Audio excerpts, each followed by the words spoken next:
Arya, Chief Information Officer, Head of Banking Technology and Digital Transformation, Gulf African Bank. Sahil will be talking about seamless and agile partnerships in payments. Over to you, Sahil. Thank you, Tawfiq. It was a great session. Actually, I've been listening to almost, I think, 3-4 hours. And it was quite exciting, actually, to listen to people talking about the evolution of digital consumer, role of data. The last session about the role of data in digital, it was quite exciting. Also, the whole theme of how, accelerating the financial journey and how to digital adoption, how it can be done. That discussion, the whole day, it was quite exciting. A lot of insight. One of the tagline which I picked it today from a fireside chat from Fahim. It called "Brick to Click." That's that was a good one for me. That's one is for my day. So good afternoon, everyone. My name is Sahil Arya. As Mohammed Tawfiq mentioned, I'm CIO at Gulf African Bank. Today, my topic is partnership in payments. I think I will not take much time. I just wanted to discuss about, let me just share my slides. Just a second.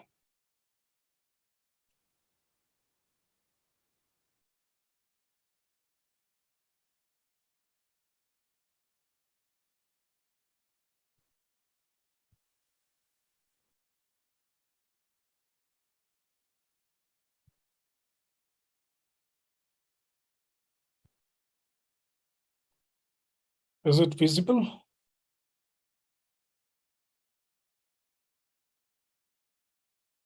I think I assume it's visible to all. So just in order to start with, great.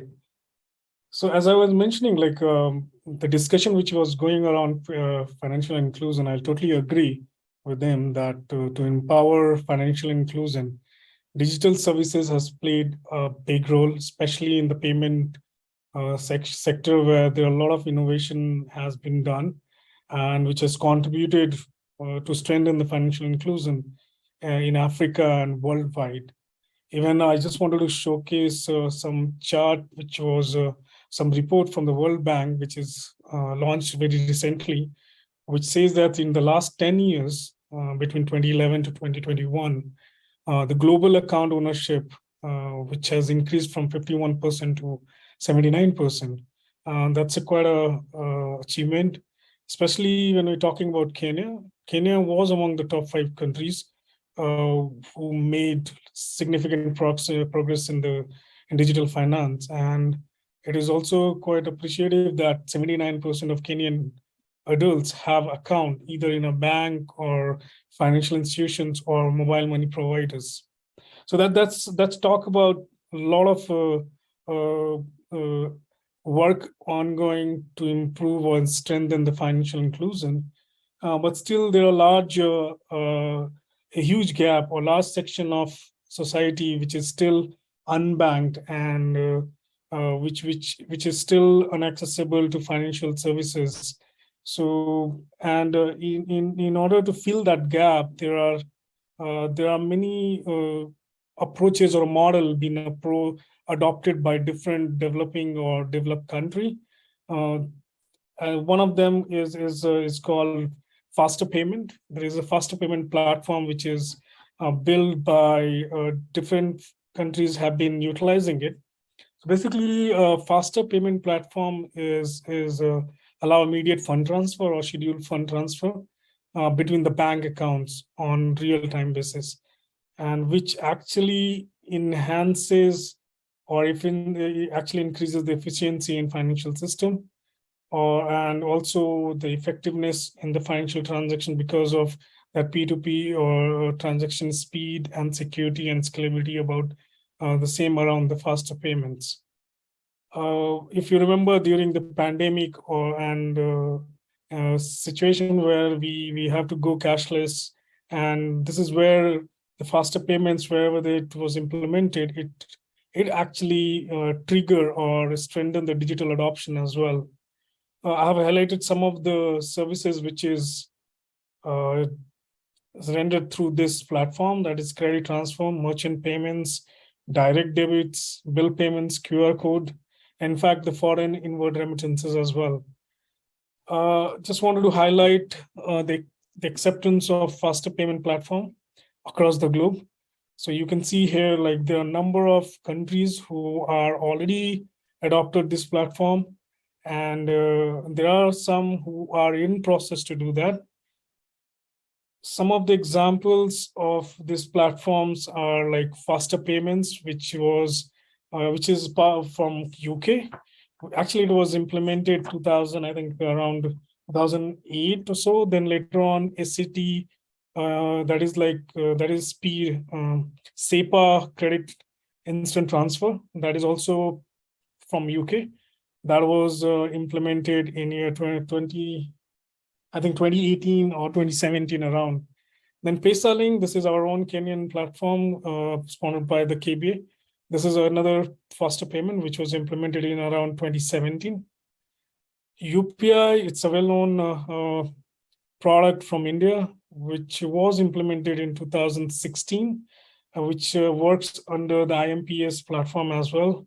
The next one is a new payments platform, which is launched in Australia in 2018. And lastly, which I've shown here is the FPS, that is also a faster payment services, which is used by China, Hong Kong, and the neighbor countries there.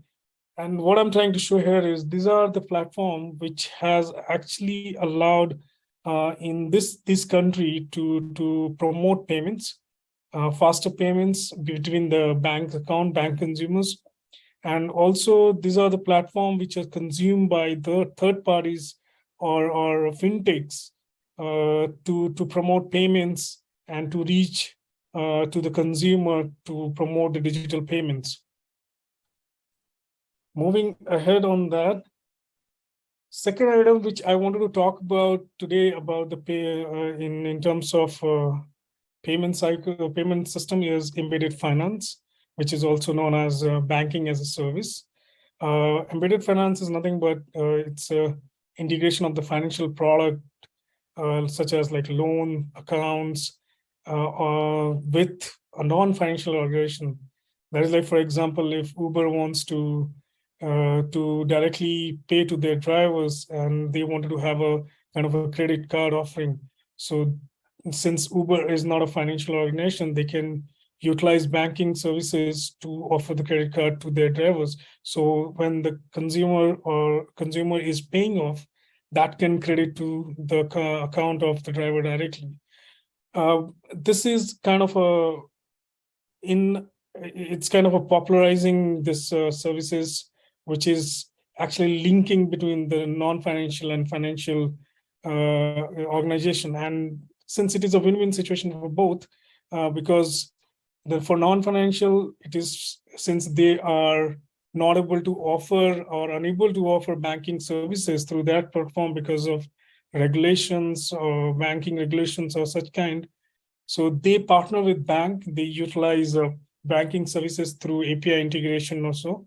For banks, what they gain is another revenue stream for them, since that is like a services which is consumed by a third party. And in addition to the revenue stream, the good part which we have been discussing today before my session was about the data, how you can consume the data. So the lot of data which is shared by non-financial organization by this mechanism can be utilized by the banks, and that can be again you can create an insight and you can upfront offer or cross-sell to those customers. Few of the use cases which is well known in the market, that is BNPL or credit card, debit card, or auto insurance, etc., which is already there. And this is actually, if you see the trend how it is going, there are many fintechs who are collaborating with banks in terms of banking services. to leverage this embedded financing on that. Lastly, I think which we have been talking about throughout the day, key to accelerate financial inclusion. I totally agree that this digital adoption is a way where you need to partnership or collaborate between or among the different financial services provider, whether it is a fintech or a bank or non-financial service provider. We have to come together in order to achieve this financial inclusion.